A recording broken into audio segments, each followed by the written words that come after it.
বরিশালের ঐতিহ্যবাহী এবং খুবই বিখ্যাত একটি খাবার। এটিকে আঞ্চলিক ভাষায় বলা হয় চালমাখা অথবা মলিদা। তো আজকে তোমাদের সাথে শেয়ার করব এই চালমাখা বা মলিদা আমরা কিভাবে তৈরি করি, সেটাই তোমাদের সামনে শেয়ার করতে চলে এসেছি।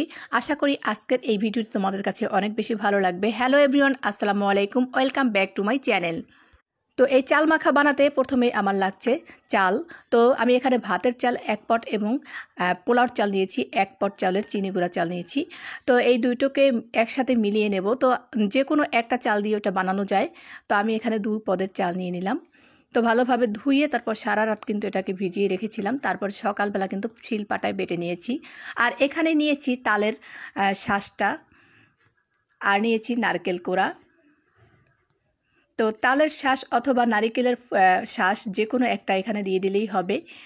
যার হাতের কাছে যেটা থাকবে সেটা দিলেই হয়ে যাবে।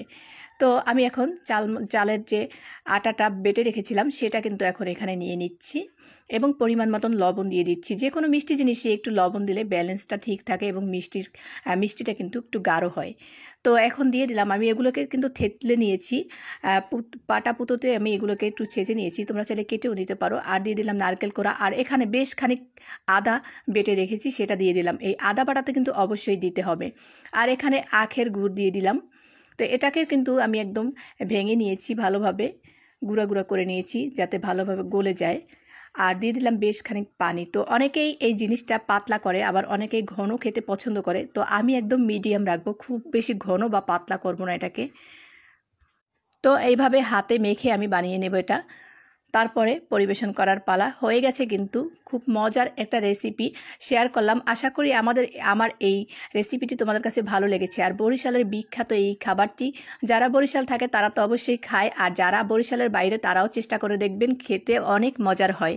তো এখানে আমি আবার একটু তালের শাঁসটা দিয়ে দিলাম আর একটু মুড়ি দিয়ে দেব।